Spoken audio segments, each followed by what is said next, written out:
स्वागत है हमारे अखिलेश मोटिवेशन चैनल में।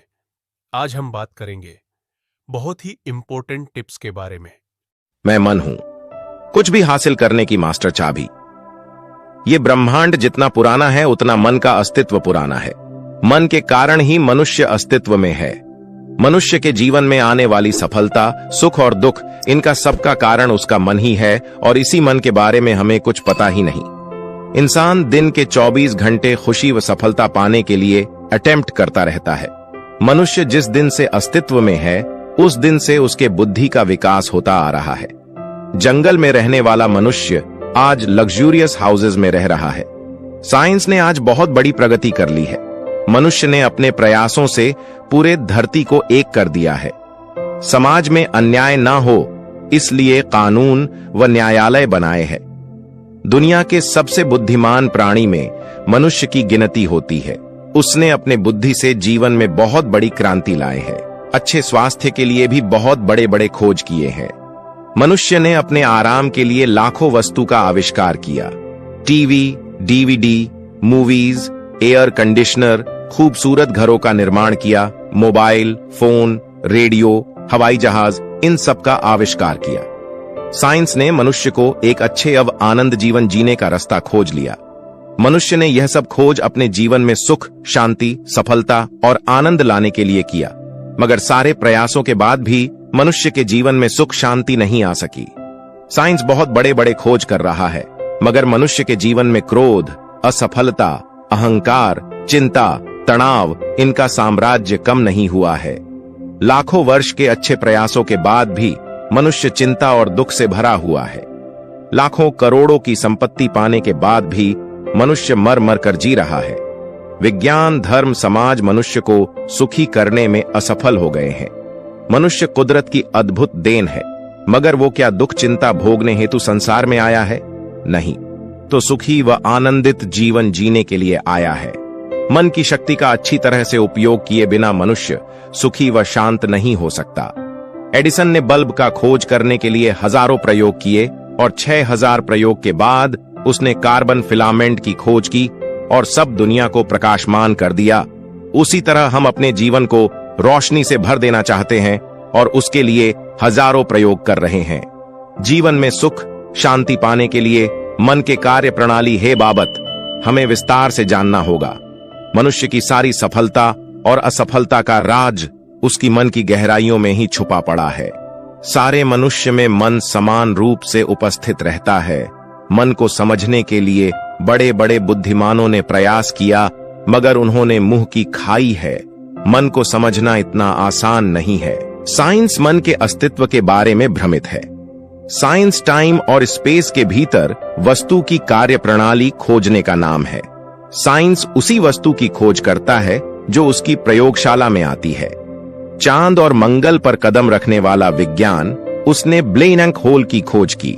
बिग बंग थ्योरी पर भी प्रयोग कर लिए, मगर मन की थ्योरी क्या है और उसका अस्तित्व क्या है, इसे अब तक समझ नहीं आया है। मन का कोई अस्तित्व नहीं है। मन टाइम और स्पेस से पूर्णतः मुक्त है। इसी कारण विज्ञान मन के अस्तित्व को नहीं स्वीकार सका।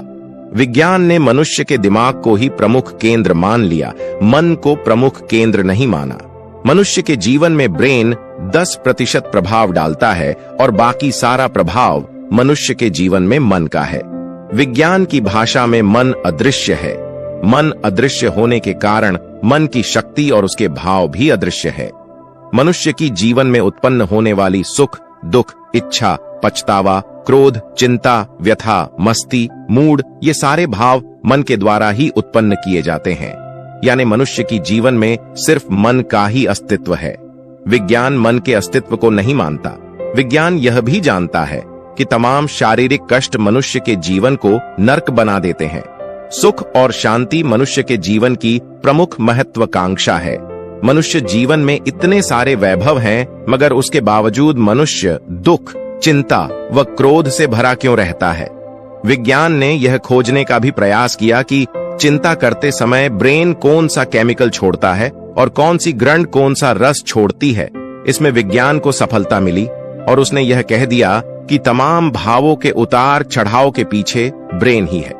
मगर यह सही नहीं, क्योंकि ब्रेन को भाव मन भेजता है और ब्रेन उसे सिर्फ प्रतिक्रिया देता है। विज्ञान ने कोई दवा या इंजेक्शन सर्च नहीं किया कि अमुक केमिकल छोड़ने के बाद उसे चिंता ही ना हो। इससे कोई बात नहीं बनी तो विज्ञान ने डीएनए और जीन्स की भी खोज की।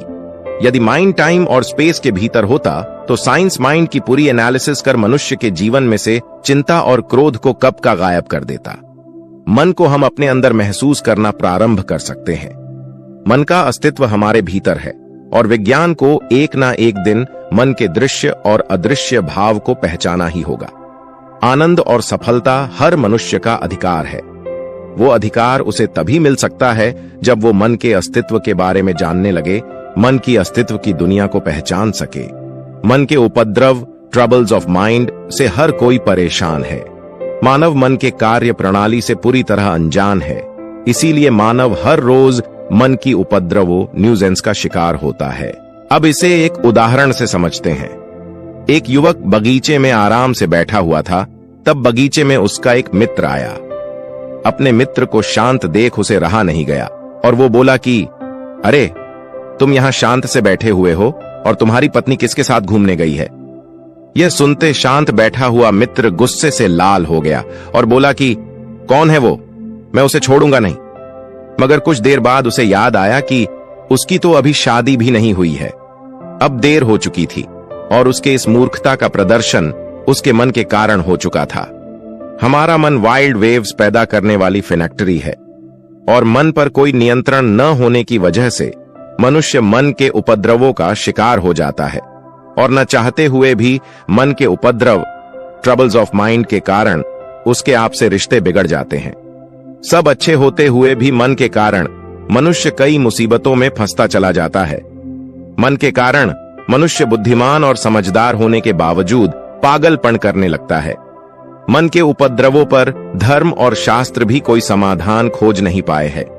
मन के उपद्रव से हमें बचना है तो हमें मन के बारे में अच्छी तरह से जान लेना होगा। मन की स्ट्रक्चर ऑफ माइंड कैसी होती है, उसके बारे में ज्ञान हासिल करना होगा। माइंड संपूर्ण कॉम्प्लिकेटेड मैकेनिज्म के साथ यह मनुष्य के नाभि में आदर्श स्वरूप से स्थित है, इसलिए यह विज्ञान की पकड़ के बाहर है। मन के मैकेनिज्म के साथ मन के प्रमुख 7 प्रकार है। उसमें से कुछ उपद्रवी है तो कुछ अद्भुत शक्तियों से भरे पड़े हैं। उसे हम आगे देखते हैं। उपद्रव मचाने वाले 3 स्वरूप है। 1 conscious mind, 2 subconscious mind, 3 unconscious mind. मन की शक्तियों के 4 केंद्र है। Super conscious mind, collective conscious mind, spontaneous mind, ultimate mind. मन के कुछ प्रकार लक्षण पावर से भरे हैं तो कुछ उपद्रव से भरे हैं। मन के इस प्रकारों को समझने से पहले आपको छोटे बच्चों का मन समझना होगा। उस मन के तमाम स्वरूप और मन के प्रभाव व मन के कार्यकल्पों के बारे में समझने में आसानी होगी तथा सभी बच्चे करीब करीब एक समान मन लेकर पैदा होते हैं। बच्चों में कोई भेदभाव नहीं होता, फर्क सिर्फ उनके डीएनए तथा जीन्स में होता है। फिर बच्चों के मन पर लौट आओ तो बच्चे प्रमुखता से 2 ही भाषा जानते हैं, एक प्रेम की, दूसरी क्रोध की। बच्चे संसार की सबसे शक्तिशाली ऊर्जा से भरे होते हैं, प्रेम और क्रोध। यह जीवन की भावना भिन्न भिन्न है। छोटा बच्चा प्रेम और क्रोध की भावना समझता है। बच्चों को कोई मनपसंद चीज दी जाए तो प्रेम पूर्वक तारीख से उसका आनंद लेता है। यदि उससे वह चीज छीन ली जाती है तो वह क्रोध में भरकर तांडव मचाता है। बच्चा ऊर्जा का अक्षय भंडार लेकर पैदा हुआ है। रिश्ते की बात की जाए तो बच्चा अपने मन को पहचानता है, बाकी रिश्तों से उसे कोई लेना देना नहीं। बच्चों को जिसके साथ अच्छा लगता है उसके साथ वह खेल लेते हैं, जिसके साथ नहीं जमता तो गुस्से करके दूर हट जाते हैं।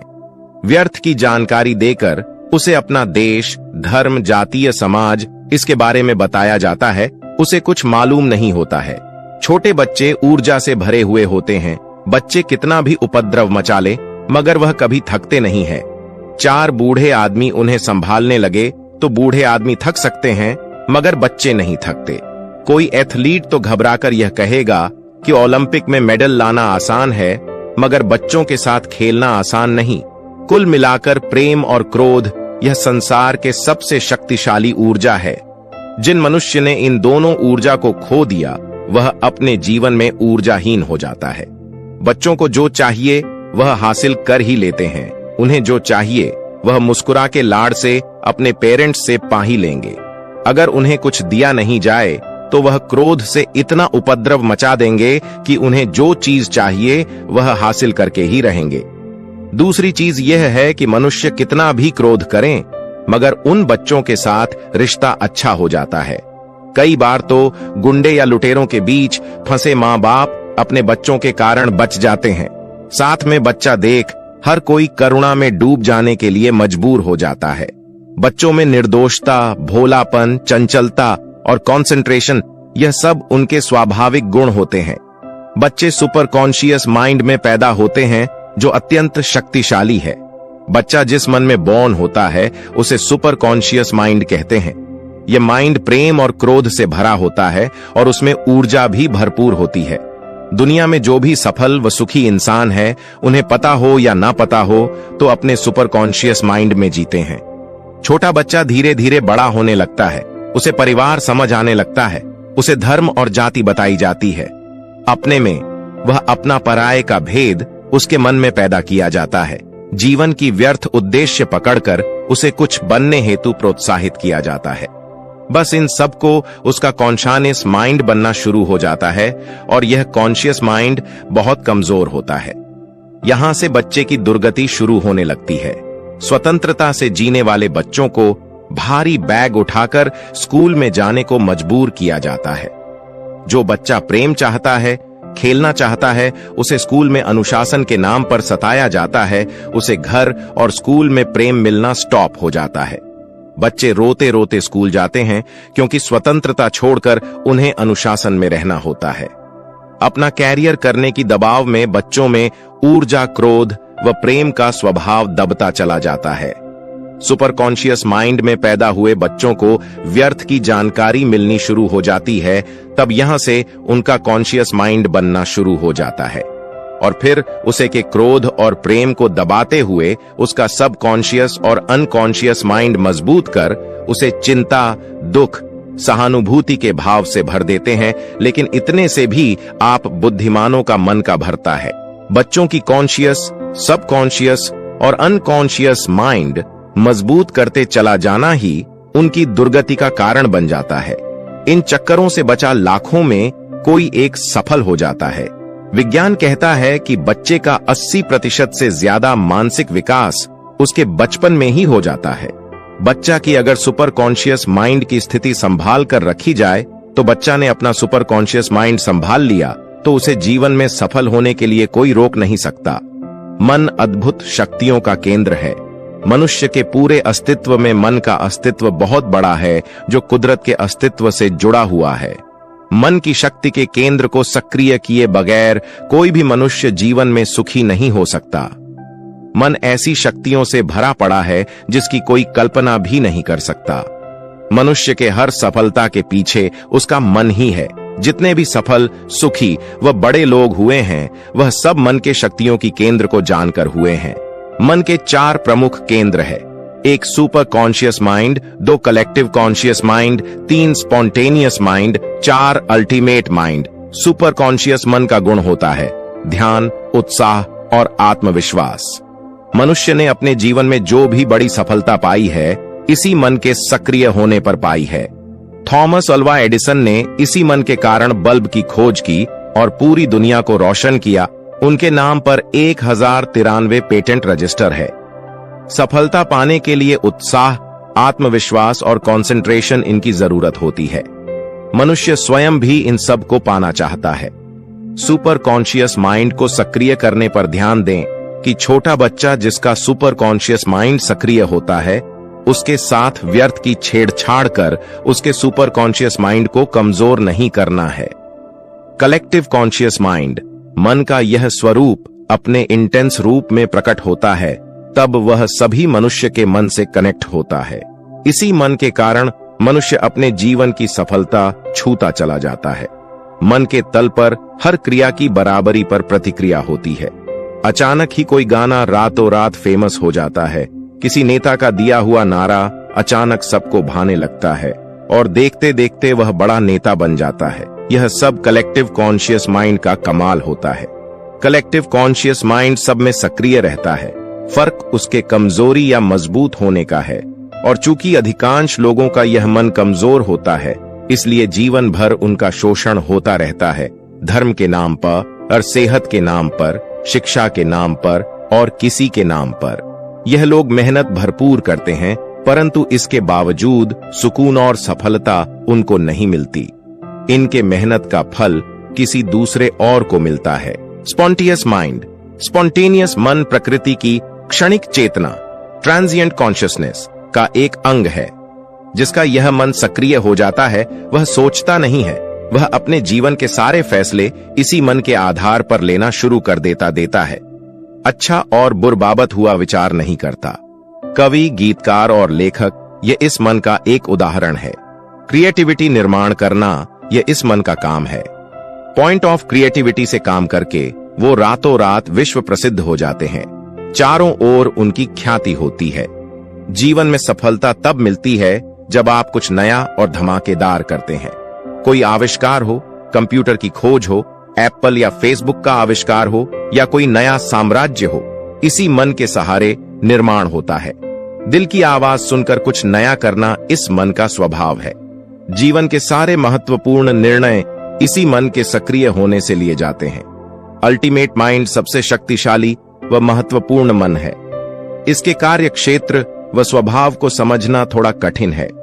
आपकी हर तरफ कोई नई घटना घटती रहती है और इसे कोई सब देखता रहता है, तभी तो उसे यह सब चलने का पता चल रहा है। कोई तो है जिसके पर्दों पर यह सारा नाटक चल रहा है।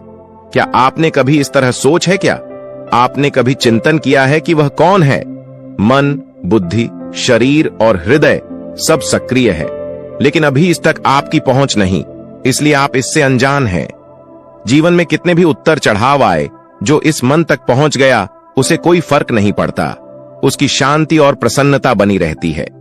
इस मन के एक्टिव हो जाने के बाद एक तरीके से उसका मानव जगत पर साम्राज्य हो जाता है।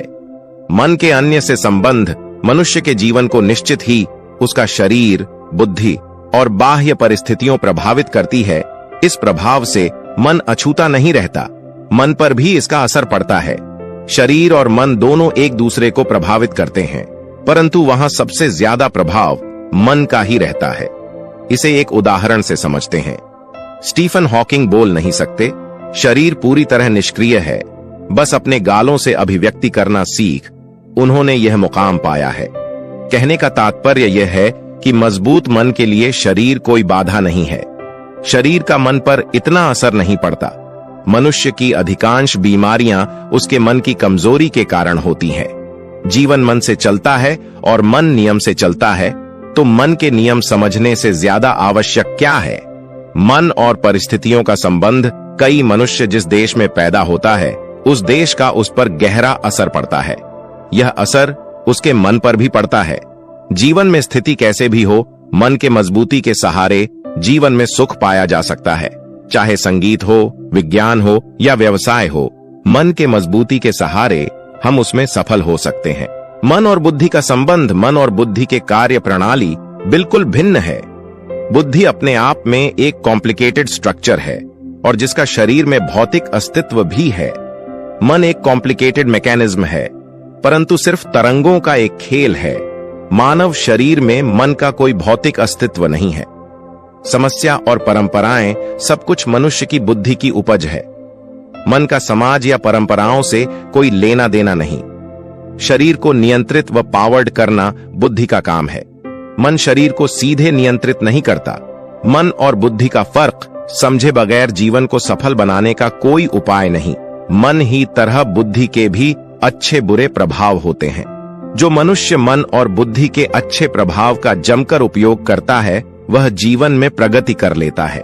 मन को दबाने के दुष्परिणाम जीवन में सुखी व सफल होना है, तो बड़े गहराई से समझना होगा कि मन के तल पर उठ रही वेव्स को सिर्फ बुद्धि रोक सकती है। मन में जो भी तरंग उठ रहे हैं, उसे बुद्धि द्वारा रोकना नहीं है, चाहे वह तरंगे प्रेम, आनंद और उत्साह के हो। जब क्रोध आता है, तो मनुष्य के पास दो रास्ते हैं, या तो बुद्धि की सुनी या सुने मन की। क्रोध को दबाने के कुछ दुष्परिणाम भी हो सकते हैं। क्रोध आने पर क्या होता है यह हमें पता है, मगर क्रोध को दबाने से भी कुछ परिणाम होते हैं। मन और बुद्धि के इस संघर्ष में कभी बुद्धि की जीत होती है तो कभी मन की। क्रोध मन के ऊर्जा का सबूत है। क्रोध धर्म और समाज को रास नहीं आता। मनुष्य क्रोध पर उतर आए तो उनकी दुकान कैसी चलेगी। धर्म और समाज के ठेकेदारों ने कहा है कि क्रोध बुरा है, क्रोध न करें क्योंकि क्रोध ऊर्जा है। आज क्रोध करेंगे तो कल विरोध पर भी उतार आ सकते हैं।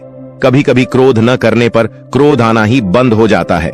संपूर्ण मनुष्य जाति, धर्म और समाज की इसी रची साजिश का शिकार हो गई है। क्रोध कभी दबता नहीं और कभी न कभी तो बाहर आ ही जाता है।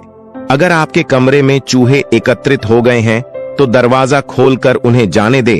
अगर आपने दरवाजा बंद कर दिया तो चूहे की तादाद और भी बढ़ेगी। वैसा ही क्रोध के बारे में है।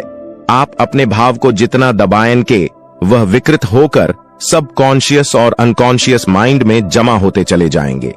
कुछ लोग टीवी पर WWE देखकर अपनी क्रोध को रास्ता दिखाते हैं। मन के तल पर दबे भाव दबा ही नहीं जा सकते, वह कभी ना कभी बाहर आ ही जाते हैं। दबे हुए क्रोध का अधिकांश हिस्सा इस पर निकलता है जिसके विरुद्ध आपने दबाया हुआ है। मन के तल पर न सिर्फ क्रिया की प्रतिक्रिया होती है, बल्कि प्रतिक्रिया की प्रक्रिया भी होती ही रहती है। छुटकारा तो सिर्फ एक बात समझकर हो सकता है कि जो है उसे निकाल दो और जो हो गया उसे भूल जाओ। जीवन में दबाया हुआ क्रोध अन्य कई तरीकों से आपके प्राण ले ही रहा है। सबसे ज्यादा खतरनाक बात तो यह है कि आपका वही दबा हुआ क्रोध रूपांतरित होकर चिंता, भय और ईर्ष्या के रूप में सामने आकर मनुष्य के जीवन को बर्बाद कर देता है। दुख और चिंता दूर करने के उपाय मनुष्य के जीवन को सर्वाधिक मन ही प्रभावित करता है तथा जीवन में आ रहे तमाम दुख, चिंता और तनाव का मूल कारण मन ही है। हमें वह उपाय खोजने होंगे जिससे हम जीवन से दुख और तनाव दूर कर सके। पास्ट में घटी हुई घटना से दुखी है और वर्तमान में जो घटना होने वाली है उसके बारे में चिंतित है, मगर उसका ध्यान वर्तमान में नहीं है। जो बीत गया उसकी कोई कीमत नहीं है। भविष्य जो आया नहीं वह अनिश्चित है। फिर भी मनुष्य भविष्य की चिताओं में डूबा रहता है। ऐसा सोचने से उसके हाथ कुछ नहीं लगता, वह ऊर्जाहीन हो जाता है। भूत और भविष्य के चक्कर में वर्तमान हमारे हाथ से निकल जा रहा है। हमें वर्तमान को पहचानना होगा क्योंकि वर्तमान वह जादू है जो मनुष्य की समस्याओं और दुखों का निराकरण कर सकता है। हमारे जीवन का जो आज का पल है उसे हम हंसी खुशी से जीना है। आनंद सिर्फ उन चीजों का लिया जा सकता है जो आपके साथ है। पत्नी साथ में हो तो जीवन बर्बाद कर देने वाली लगती है और मर जाए तो उसके बिना जीना मुश्किल हो जाता है। वर्तमान में भूत और भविष्य को लाने की कोशिश ही सारे दुखों की जड़ है। खुशी से जीने के लिए मनुष्य को वर्तमान के बिना कभी कुछ उपलब्ध हुआ नहीं है। हमें वर्तमान में खुशी से जीना होगा। वर्तमान पर ध्यान केंद्रित करके हमारा काम करना होगा। एक वर्तमान है जो भविष्य और भूत को सुधार सकता है। हमें वर्तमान में जीने की कला सीखकर तमाम दुख और चिंता को हमेशा के लिए दूर करना होगा। मनुष्य जीवन का व्यक्तित्व उसके बाहरी व्यक्तित्व से कई ज्यादा उसके भीतरी व्यक्तित्व पर निर्भर होता है। बाहरी व्यक्तित्व इसे मनुष्य इकलौता व्यक्तित्व मान बैठता है, जबकि वास्तव में व्यक्तित्व की यह केवल ऊपरी सतह है। इसमें कुछ कमजोरी रह जाए तो भी इसका आपके जीवन पर कोई विशेष असर नहीं पड़ता है। अच्छा बोलना, स्टाइलिश होना या सुंदर दिखना दूसरों को अच्छा लगता है, लेकिन यह हमेशा आपका जीवन आगे बढ़ाने वाला सिद्ध नहीं होता है। भीतर व्यक्तित्व का महत्व ना जानने और उसे पर ध्यान न देने की वजह से मनुष्य का उसका अपने ऊपर कोई नियंत्रण नहीं रह गया है। आज का दिन कैसा जाएगा यह मनुष्य के मूड पर निर्भर हो गया है। यह भीतरी व्यक्तित्व का परिणाम है। दूसरे लोग आपके साथ कैसा व्यवहार करते हैं, उस व्यवहार से आपका दिन कटता है। आज आपने कोई बड़ी सफलता पाई है और इस खुशी के मौके पर आप पूरे परिवार के साथ होटल में खाना खाने गए हुए हैं। यहां सब अच्छे मूड में है, लेकिन अभी खाना शुरू ही किया था कि किसी ने आपके साथ दुर्व्यवहार कर दिया और उसे दुर्व्यवहार के कारण सब खत्म हो गया। आधा खाना छोड़ पाव पर चढ़ते हुए आप घर पर आ गए। ये सब व्यक्तित्व के कारण हो गया। किसी धर्मगुरु ने कोई नहीं लालच का शगुन दिया, नहीं कि पहुंच गए उस उपाय को आजमाने। किसी ने कोई बिजनेस शुरू किया और वह बहुत कमा रहा है, ऐसा देख बिना कुछ सोचे समझे आप कूद पड़े उसे बिजनेस में। किसी ने कोई चीज खरीद नहीं किया, आप भी खरीद को उतावले हो गए। यह सब भीतरी व्यक्तित्व के कारण होता है। हर मनुष्य ने प्रतिक्रियाओं के जगत में जीना शुरू कर दिया है। अपने तमाम खुशियों की चाबी उसने दूसरों के हाथ में दे दी है और दूसरे लोग हमें कभी हैप्पी रहने नहीं देते। बड़ी सफलता जो पाना चाहता है, जो भीड़ में अकेले खड़े होने की क्षमता रखता है। व्यक्तित्व निर्माण हेतु हमें बुरे विचारों से बचना होगा, क्योंकि यह विचार धीरे धीरे सिद्धांत मान्यताओं रिकॉग्निशन में परिवर्तित होते चले जाते हैं और मनुष्य जिद पकड़ना शुरू कर देती है। भीतर व्यक्तित्व निखर कर न सिर्फ दुख को वह दूर कर सकता है, उसके कारण उठने वाले रोज के क्रोधों से जल्द छुटकारा पाने की कोशिश कर सकता है। जीवन में अच्छे से कदम भी बढ़ाएंगे और इस हेतु बहुत कुछ ना भी कर पाए तो इतना तो कर लेंगे कि भविष्य में आप अपने सारे निर्णय ऑन द स्पॉट ही लेंगे। बस इतनी मात्रा से भी आपका विचारों, सिद्धांतों और मान्यताओं से छुटकारा होता चला जाएगा। मनुष्य का बर्बादी का प्रमुख कारण हीनता, इंफीरियोरिटी हो सकता है। हीनता यानी कॉम्प्लेक्स के कारण वह खुलकर कभी जी नहीं। मनुष्य के मन को कोई कॉम्प्लेक्स नहीं पकड़ता। कॉम्प्लेक्स का अर्थ है मनुष्य का जो भी व्यक्तित्व है उसे व्यक्तित्व का स्वीकार नहीं करना। कोई भी बच्चा जब जन्म लेता है तो उसमें कॉम्प्लेक्स कभी भी नहीं होता, उसमें कॉम्प्लेक्स का व्यक्तित्व बनाया जाता है। चांद, तारे, पृथ्वी, फूल और कांटे उनका जो असली ढंग है, उस ढंग से वो कभी भी शिकायत नहीं करते। वो जैसे है वैसे है। बच्चों का जो भी ढंग रहता है उसे कुछ वह अलग करना चाहता है, मगर उसके माता पिता, शिक्षक या समाज उसके ढंग से उनसे कुछ करने नहीं देते हैं। बच्चा जैसा होता है उसमें वह खुश होता है, मगर बड़े बड़े होते होते अच्छा बुरा समझने का स्वीकार कर देता है और उसका जीवन बदल जाता है। इसका उसके जीवन में पूरा प्रभाव पड़ता है और इस प्रभाव के कारण उसमें हीनता का जन्म होता है। मनुष्य में बचपन से उसमें कोई कमी नहीं होती और वह किसी से कमजोर नहीं होता है। जब मनुष्य भीतर से कुछ विपरीत महसूस करता है तो बार बार अब्सर्ड की बातें दोहराने लगता है। अभी तो मैं जवान हूं, यह कहने वाला आदमी अब जवाब नहीं है। अब वह 50 के करीब हो चुका है और बोलता है अभी तो मैं जवान हूं। यह सब बेतुकी बात कहता है। दुनिया का काम तुलनाएं करना होता है, सो दुनिया को तुलनाएं करने दो। मनुष्य को इन मूर्खताओं से दूर रखकर अपने आप को पहचानना होगा। जो बात आपने नहीं है तो नहीं है और जो बात आपने है तो है। हमें कॉम्प्लेक्स से बाहर आना ही होगा। दूसरे लोग जिसे अच्छा या बुरा कह रहे हैं वह वास्तव में कोई अच्छा या बुरा थोड़ी ही होता है, अतः मनुष्य को उन बातों को तवज्जो ही नहीं देना चाहिए। दूसरे लोगों के कहने पर बदलने की कोशिश भी नहीं करनी चाहिए, क्योंकि इसके आगे चलकर गंभीर परिणाम आ सकते हैं। तुलना करना मनुष्य की सारी हीनताओं की जन्मदाता है। जिस किसी मनुष्य में दृढ़ता नहीं होती वह जीवन में कुछ नहीं कर सकता। जो जैसा है वैसा ही स्वयं को स्वीकारना है। स्वयं का स्वयं के प्रति बिलीफ कभी भी कम नहीं होने देना है, क्योंकि आप जैसे भी हो वहीं से आपके जीवन को आगे बढ़ाने का मार्ग निकल सकता है।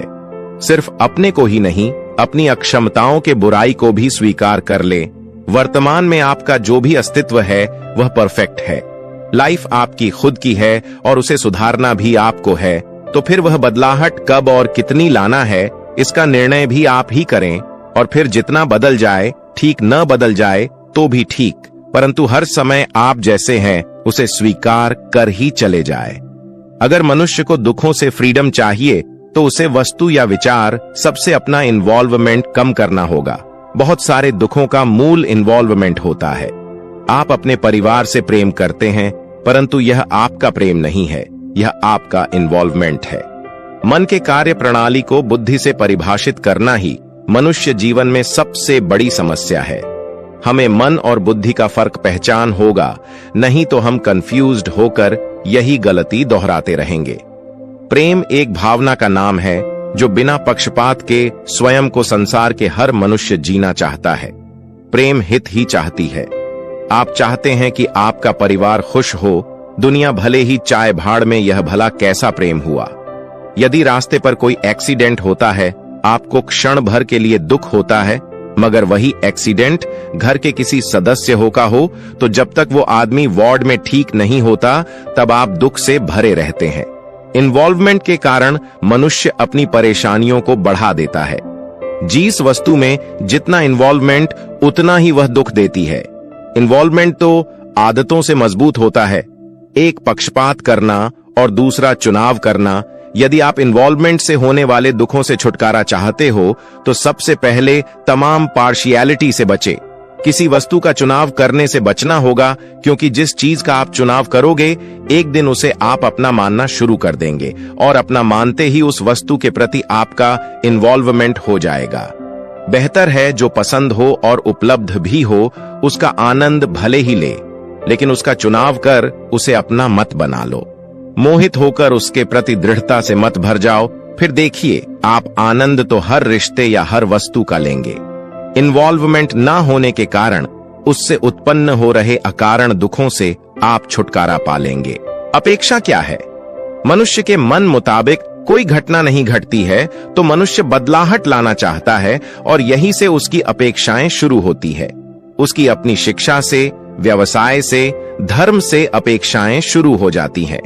वह अपने परिवार से, मित्रों से भी अपेक्षा करता रहता है कि उसके मन मुताबिक सब हो जाए। मनुष्य की अपेक्षा ही उसका इन्वॉल्वमेंट बढ़ने लगती है और हर बड़ा इन्वॉल्वमेंट उसकी अपेक्षाएं बढ़ता चला जाता है। फिर वह जीवन भर इस चक्कर से बाहर नहीं आ पाता है। जीवन में बदलाहट की चाह के कारण मनुष्य की अपेक्षाएं बढ़ जाती हैं। हर समय उसके मन मुताबिक हो जाए यही उसको लगता है। अपेक्षा जब पूरी नहीं होती तो एक दूसरे के प्रति कटुता भरना शुरू हो जाती है। मनुष्य बिना अपेक्षा के बिना कोई रिश्ता नहीं बना सकता और जब अपेक्षा टूट जाती है तो दुख और व्यथा के भंवर में वह गिर जाता है। इसलिए आप जीवन में कुछ अपेक्षा रखो ही मत। यह वाक्य अपने हजारों बार कहीं से सुना होगा। जीवन में कुछ बदलना होगा तो स्वयं को पहले बदलना होगा। बड़े प्रयासों के बाद भी जीवन से क्रोध और चिंता की मुक्ति नहीं हो पा रही तो इसका कारण है मनुष्य अपने में बदलाहट नहीं ला पाता। रिश्तों का आनंद उठाने के लिए आपको रिश्तों की अपेक्षाएं कम करनी होगी। जब मनुष्य से अपने से कोई शिकायत नहीं रहती तो कॉम्प्लेक्स उसके जीवन में रहेगा ही नहीं। मनुष्य की तमाम अपेक्षा की शुरुआत अपना मानने से होती है। लेखक आगे कहते हैं कि जीवन के अधिकांश दुखों का कारण अपेक्षा है। हमें स्वयं को जैसा है वैसा स्वीकारना ही होगा। एक बार यह स्वीकार आ जाए तो फिर यह भी समझ लेना कि इस स्वीकारते आने से बड़ा मेन जादू मनुष्य जीवन में दूसरा कोई नहीं है। फिर इस कला को आगे बढ़ते हुए दूसरे भी जैसे ही उन्हें स्वीकारते चलना होगा और जब इन दोनों बातों में काफी हद तक सफलता आई तो संसार को कभी न बदलने वाले सत्य को भी स्वीकार कर आगे चलना होगा। इससे मनुष्य की इन्वॉल्वमेंट और उसकी अपेक्षाएं दोनों एक साथ कमजोर पड़ जाएंगे और फलस्वरूप उसका जीवन आनंद व सफलता से भर जाएगा। निश्चित ही मनुष्य जीवन में दुख और कष्ट से बचाना है, उतना ही जरूरी सफलता के शिखर भी छूना चाहता है, क्योंकि यह बहुमूल्य जीवन किसी भी कीमत पर साधारण जीवन जीकर व्यर्थ नहीं लगाया जा सकता। वैसे भी हर मनुष्य सफलता की चाह लिया जीत ही है तथा यह उसका अधिकार भी है। यह तो अपनी ही चंद गलतियां तथा मन के कार्य प्रणाली बाबत अज्ञानता के कारण मनुष्य असफल हो रहा है। मन के बाबत जानकार आप हर सफलता के शिखर छू सकते हैं। मनुष्य को अपने समय व शक्ति का उपयोग अच्छी तरह से करना होगा। हमारे मन में एक इंटेलिजेंस नाम की वस्तु है जिसका ध्यान सिर्फ समय और शक्ति बचाना है, मगर मनुष्य इंटेलिजेंस का उपयोग बहुत कम करता है। मनुष्य जीवन में कोई भी सफलता पाने के लिए उसे अपने इंटेलिजेंस को सक्रिय करना जरूरी है और यह इंटेलिजेंस मन के तल पर छुपी हुई होती है। इंटेलिजेंस और ब्रिलियंसी, इन दोनों में फर्क है। ब्रिलियंसी बुद्धि का विषय है और इंटेलिजेंस मन का। मनुष्य को आगे बढ़ाना हो तो उसे ब्रिलियन और इंटेलिजेंस का फर्क मालूम होना जरूरी है। शार्प मेमोरी या तर्क करने की क्षमता इंटेलिजेंस नहीं है। जीवन में अनावश्यक चीजों को हटा देने से हमारे पास समय समय और ऊर्जा होगी। तब आप जो भी करेंगे वह आवश्यक, वह परिणाम कारक होगा, क्योंकि अनावश्यक करना बंद कर ही आप समय ऊर्जा बचा सकते हैं। इंटेलिजेंस की तीसरी आंख जगाएं और जीवन में सारे अनावश्यक को भस्म कर दें। जो आवश्यक है उसे बढ़ जाएगा और उससे निश्चित ही आप सफलता के शिकार पर चले जाएंगे। वीडियो अच्छी लगी हो तो चैनल को लाइक, सब्सक्राइब करें और बेल आइकन दबाएं, जिससे कि हमारी हर वीडियो का नोटिफिकेशन आप तक पहुंच सके। धन्यवाद।